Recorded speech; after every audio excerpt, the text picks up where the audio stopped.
Okay, I want to go over some terms with you related to line handling.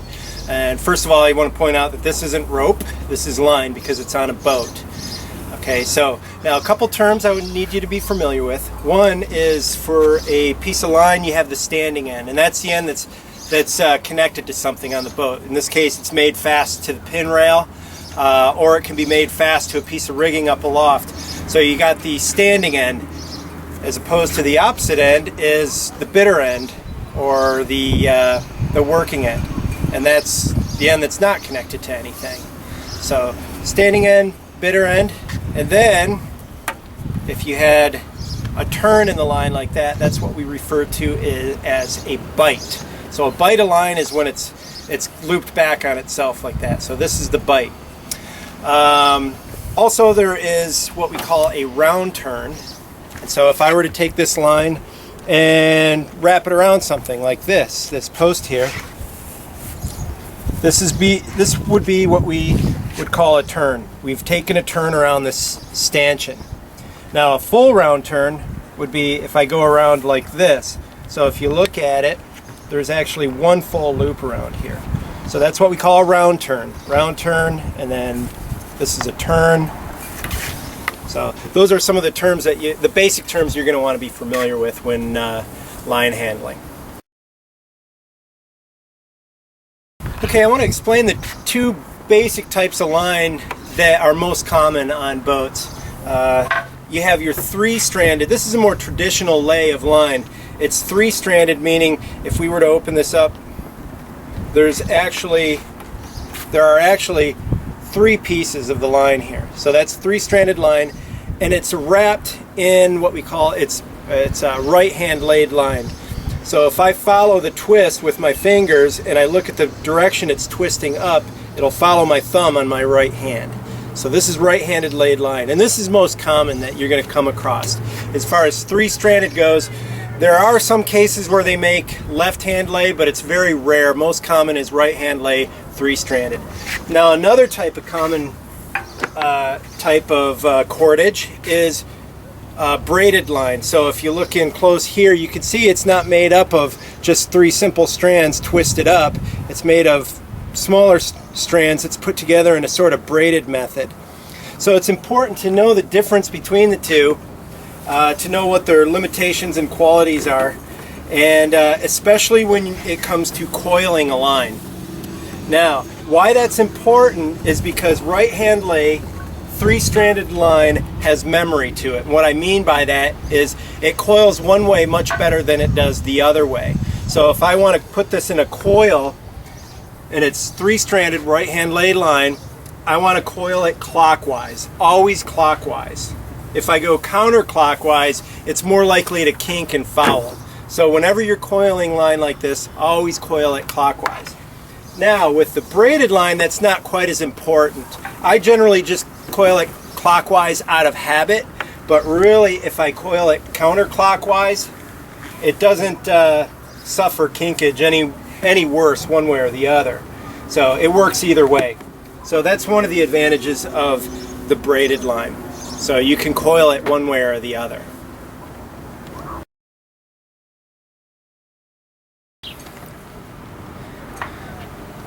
I'd like to explain how to make a line fast to a pin, to a belaying pin on board a boat. So these are belaying pins. That's what these little, they look like little handles here, and they sit inside the pin rail like so. And we use them for making fast halyards and sheets and other lines that are used for sailing the vessel. But first, the thing that you have to take a look at when you're going to make the line fast is where the standing end is coming from. So this line right here, it's coming from down below rather than from up top. So that's important to know because you don't want to bring the line underneath the pin like this to make it fast, because that's not going to do anything for you. It's just going to pull right off the bottom. So in order to get a nice amount of friction, you have to bring it up over the top, just like that. So that's the first thing you want to keep in mind. Now the other thing is that you want to make sure the lead coming up to the pin is proper. So if you look at the angle that this line is coming up to the belaying pin, you want to use that angle to determine which side of the belaying pin to go around. So for example, if I were to make this fast here, that would be considered a foul lead. And the reason why is because if I try to make this fast, I've brought it up this way here, it makes it really difficult to make this fast because I got to push this aside like that, okay? So that's a foul lead. So you bring it this side so it comes right up and it leaves me plenty of room here to make the line fast. So that's another important thing. So in this situation where it's coming up from the left, I go around this direction. Right here, here's an example of where it comes up from the right, so I come up on this side. So both circumstances, the line comes up from the deck and goes around the top first. Okay, now, when you make this line fast, after you get that first turn, you're going to be starting your figure eights. But the thing you want to do is make sure the turns on the top are always turning around the pin clockwise. There's only one exception, and that's right here. If you come up from the left to create a fair lead.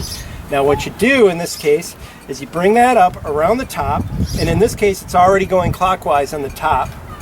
You put your hand on to give it pressure. That holds friction. It keeps you from losing any of the tension you have in that line. So you hold it, put your turn on the bottom, and I've done that in such a way that it crosses over. It's going around on the opposite side here than up top. So what that's doing is with each turn, I'm doing a figure eight. It's crossing in the middle, and that helps build up friction to make sure that the line isn't going to come loose or it's not going to slip.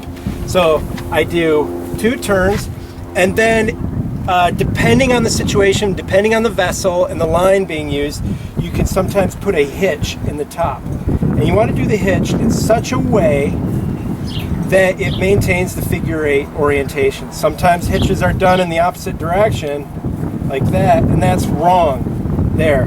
It doesn't do it's not a fair lead, it comes up, and this is more likely to seize up on you. So you want to make sure that you twist it around, and usually what it is it's a clockwise twist on the top. You put that on and cinch it up. In some cases, you don't use a hitch. You just put your 3 turns, and that's good. So, but you want to make sure that you have a minimum of 3 figure eights, and with each turn, you want to make sure you're putting pressure with your palm to build up friction, so you don't lose any of your tension. Now, that's this situation where you come around the top clockwise already. That's your fair lead, and then you start just doing your figure eights, 1, 2, and then my third one I'll put a hitch on it. Okay, now on this one, it's coming up from the opposite side, so if I'm going to be doing my clockwise turns on the top, it's going to create a foul lead again for me. So I'm coming up on this side here, pressure, and I'm going straight down. So rather than crossing over in the middle, I just go straight down. Now what that's done now is I can start doing my figure eights with the clockwise on the top. Now that might seem a little too nitpicky, and the reason for doing so might not be readily apparent for doing that clockwise turns on the top, but it is actually very important, because once you get used to making off lines in a proper way on board a vessel, it can be very confusing when you see all different types of variations of making a line fast on the same vessel. When I come up here and it's the middle of the night and I'm half awake because I've only gotten through a half a cup of coffee and I have to take this line off, I want to know how far I can go until the line will actually start to run. And if it's made off in a funky way that I'm not familiar with, that could become a problem. So anyway, this one I've gone straight down, and then I put pressure clockwise in the top, then 2, and then my third,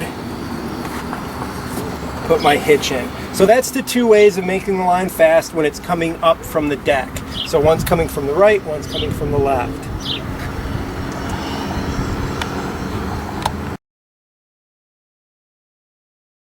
So this is making fast a line when the line is coming down from aloft, from up top. So the other explanation I gave is when they come up from the deck. This is coming down from aloft. And I'm going to explain how you get a proper fair lead. Now this one, it's coming down from the left. So again, if I have it like that, I got a foul lead and I got to push that line out of the way to make it fast. So it creates some complications.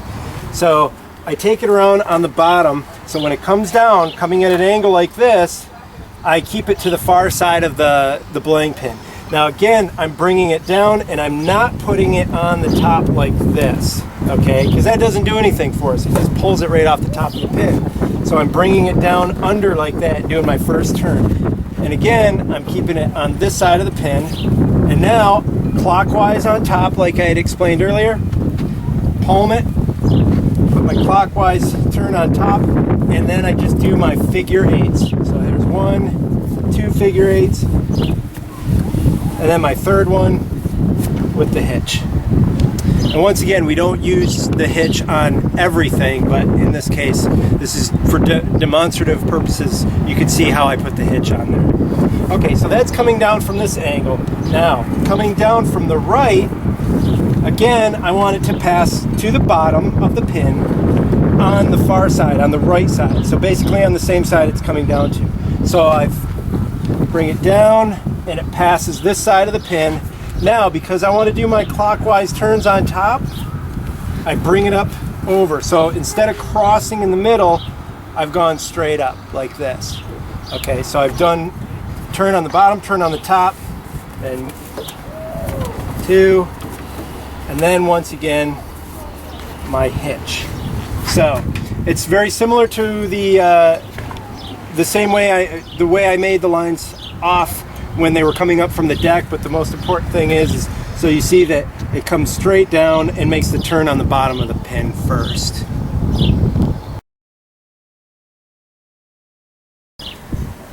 So what I'm going to explain here is a general way of making fast to a cleat. Now we have multiple cleats on board the boat, and there are some that involve special circumstances, but the general way to make fast to a cleat, I'll explain here. Now usually if a cleat, one that's oriented like this, the pull is going to be horizontal to where the cleat is mounted. So it's not very often you do a vertical pull down to the cleat. Now once again, there are certain circumstances where there's an exception, but for the general way of making fast a cleat, it's for horizontal pull. So if you're looking at the cleat and you have a line that you're going to make fast, and there's a lot of cleats on docks that you will moor a vessel to. So, but one of the things that you want to do is make sure that your lead going to the cleat is proper. So for example, if I were to take the line this way like that, it's pulling in such a way where it's pulling here and it's actually putting a twisting force on the cleat. So it's force in a way that the cleat can generally hold up to, but it's not necessarily the best way to have strain on a cleat. So the best way is if you bring it fair-led to this direction, like so, and then you take one turn around the base of the cleat. And the reason why you want to take one turn like that is because when there's strain on this line, it's pulling at the root of the cleat. It's not putting unnecessary strain on the two horns of the cleat. So if I had a line I wanted to make fast and it came down and I just put a turn like that around the horn right here, then it's also putting strain on this part, and this isn't as strong as right here at the base. So that's generally why you want to take a turn around the base, and then you can do your figure eights. And again, it's similar to making fast to a belaying pin. So if you were to think of this as a belaying pin laying horizontally, so again, you just do 1, 2, and get a little bit more line here. So I got my round turn, I go 1, 2, 3, and then you may put a hitch on it, or you may just leave it as it is. So again, it's a figure eights, but the most important part is make sure that the lead going to the base of the cleat is proper, and you get a round turn at the base of the cleat. So that way the strain is right down here where there's the most strength, and it's not on the horns as much.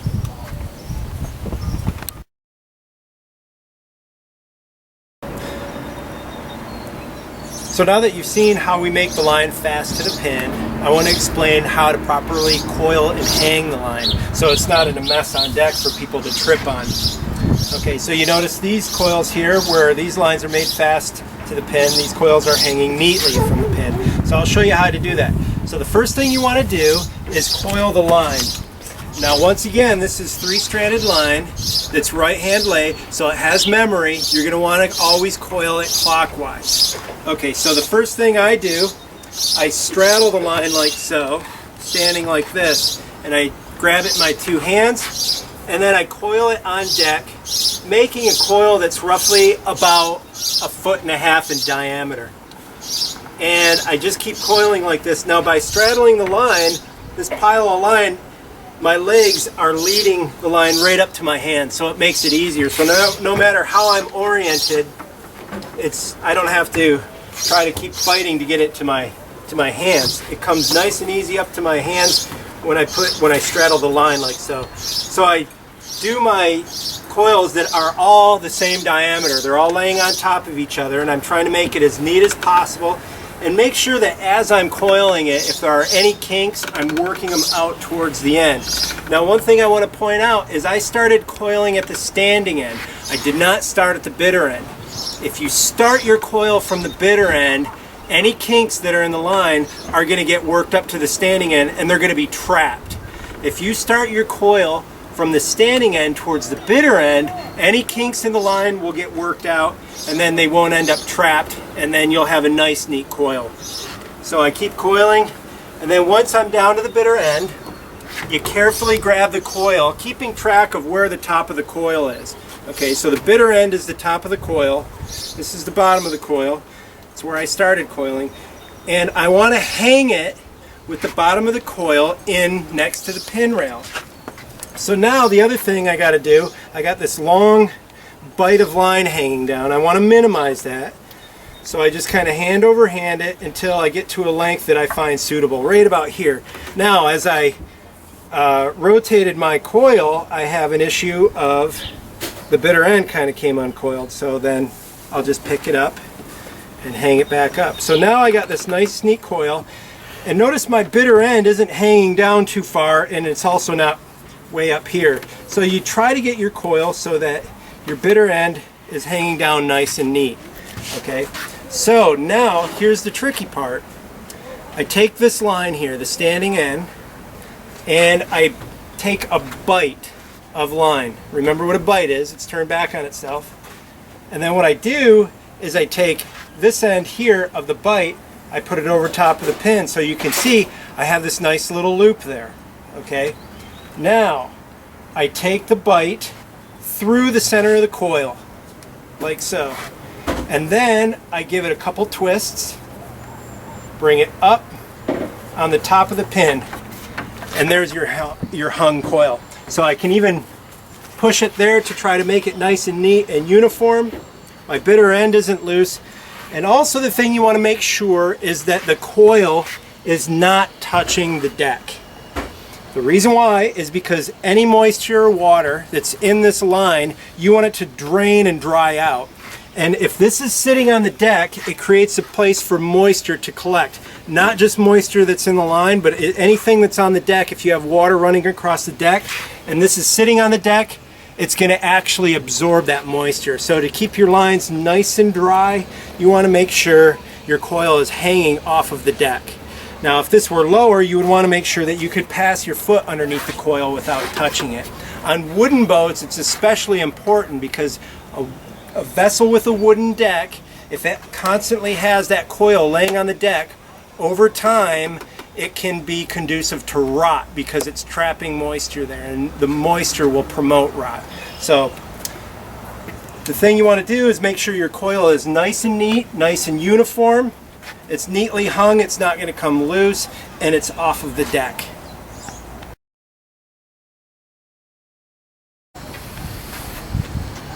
Okay, now I want to show how to properly release tension from a line, and I'll start with the line that has a coil hanging on its pin.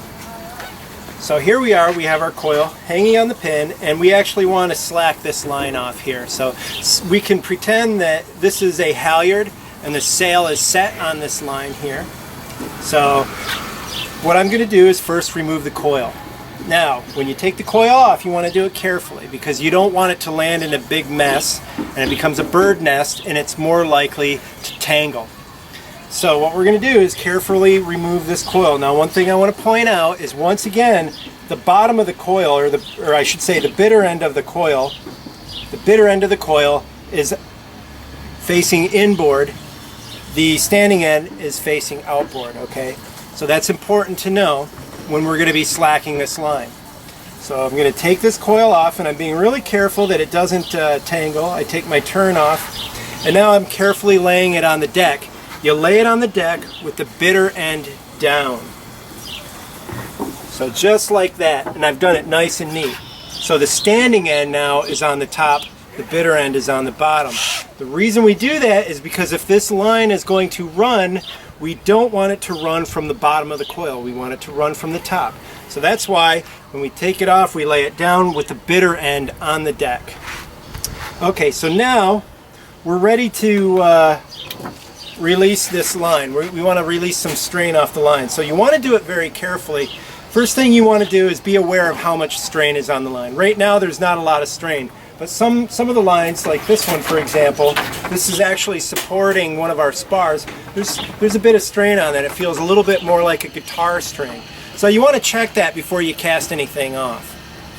Okay, so the first thing you do is you remove your hitch, if there's a hitch. Okay, so now I got 2 turns, and it should be able to hold that amount, any amount of strain with the 2 turns. Okay, now before I take any more turns off, I'm holding the line with this hand, and as long as I'm putting tension on that line, it's keeping enough friction to keep this from pulling it around the pin.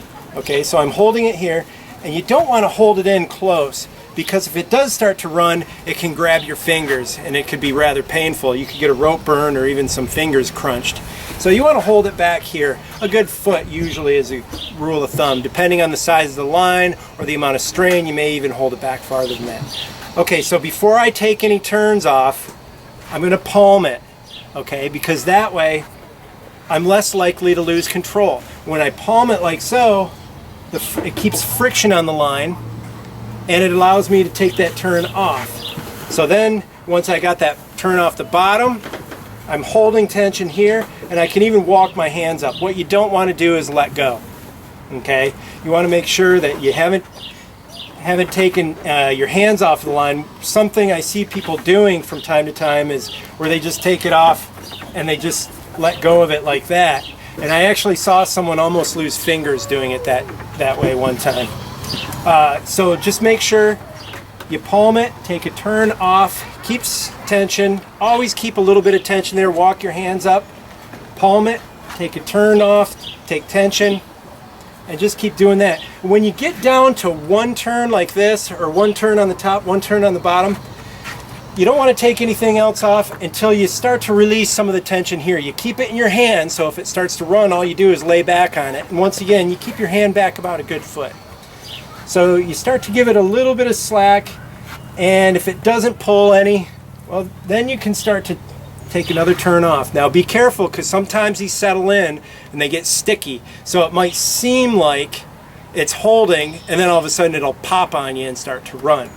So I just keep doing that, and I get down to 1 turn here, and I can start feeding slack. It's not pulling, so I palm, take a turn off, like so. And now I'm down to here. I can walk my hands up a little bit, give it some slack. It's not running, so now it's free to go. So it's just make sure that you're aware of how much tension is on the line, and make sure you handle it in such a way that you're not going to lose control of it. And the best way to not lose control is by using friction to your advantage. And you do that by keeping tension here, by pulling away from the pin, and also by palming. So using those 2 techniques together, you can carefully remove tension off of the line on the pin without it getting away from you.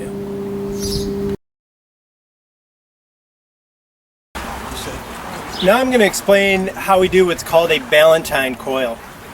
A Ballantine coil is a special type of coil that you would make when a line is going to have to run out from that coil from the deck up. So for example, if you wanted to take in a sail, or if there was something that you had to lower from a loft that needs a respective amount of, or a respective length of line, you want that to be able to run freely without kinking or without knotting or creating any other types of difficulties. So I'll explain here. We'll just say that this is our halyard. It's made fast to the pin, and we kind of have this nest here. It's a lot of tangled line. Now we don't want to lower this sail with that line in the condition that it's in, because it's more likely to kink up or knot up and then cause complications as the sail is coming down. So I'm going to do this special coil to prevent that from happening. So the first thing I do is I take the line from the standing end. Once again, when you start doing a regular coil, you always start at the standing end and coil towards the bitter end. So what I'm going to do before I make my Ballantine coil is I'm just going to do a regular coil, starting from the standing end, on deck, just like that. And the reason I'm doing this is because I'm trying to work out all of the kinks in this line, just like that. And because I'm starting at the standing end, working towards the bitter end, all of these twists and kinks are going to work out towards the bitter end of the line. So right there you can see there's actually a kink that's worked in the line. So I can shake that out, and rather than getting trapped here, it shakes out of the bitter end of the line. So there I have my nice coil. Now I do that coil just like as if I was going to hang it on the pin here, but because I'm getting ready to lower this sail and this line's going to run out, I'm going to do my Ballantine coil. So I did the regular coil to work out all the kinks. Now the reason why is because a Ballantine coil, you have to start with the bitter end. And I'll explain that here when I do the Ballantine coil. So the Ballantine coil, you start out doing one big circle, and now you do 3 overlapping smaller circles, just like that. Okay, so it makes a really pretty design. So that's the shape of the Ballantine coil. Now, you notice I started with the bitter end rather than the standing end. And that's because this line is going to run from the top of the coil. If I would have done it with the bitter end on top, this would run from the bottom of the Ballantine coil, and that could create some real problems with the line getting caught on itself and tangling.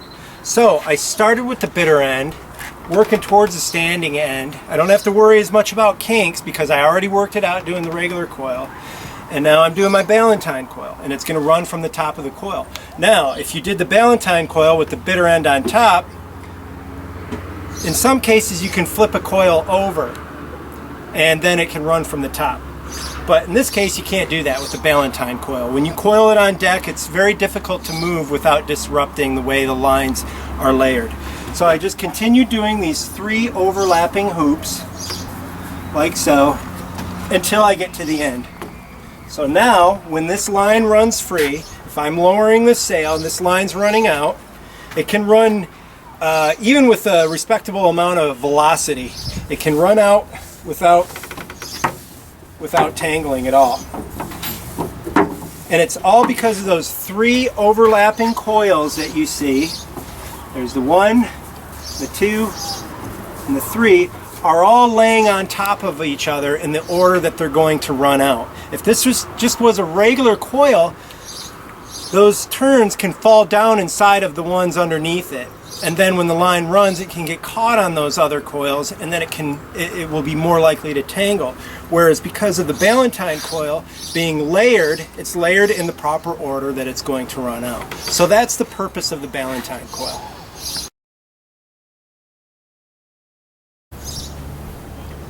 Now I'm going to explain what it means to flake or fake a line. So both ways of pronouncing that are proper, but it's flaking or faking a line is what we call it. Now the purpose of flaking a line is it's again a method of laying out a line so it can run easy without getting tangled or knotted or fouled. So flaking is where you basically run the line parallel back and forth.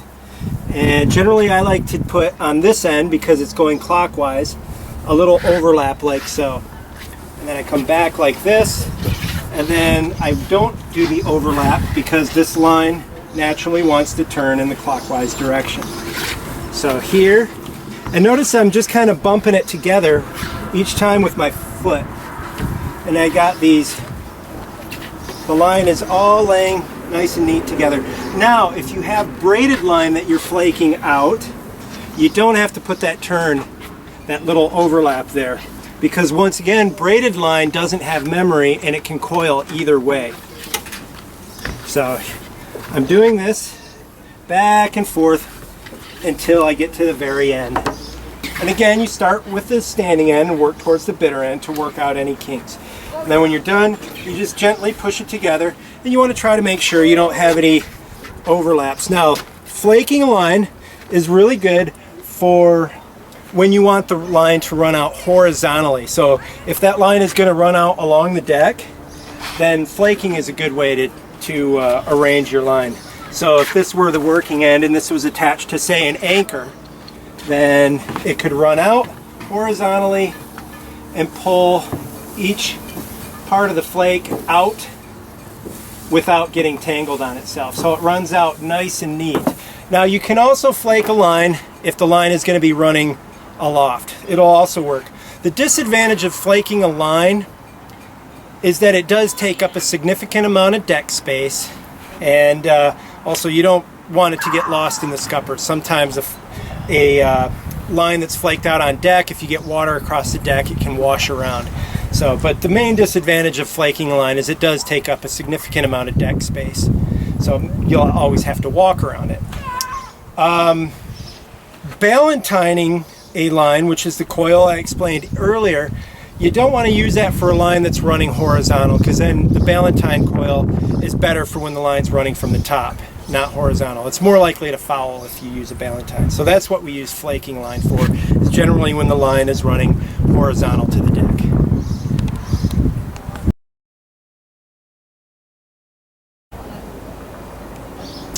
Okay, now I'm going to explain how we do what we call a gasket coil.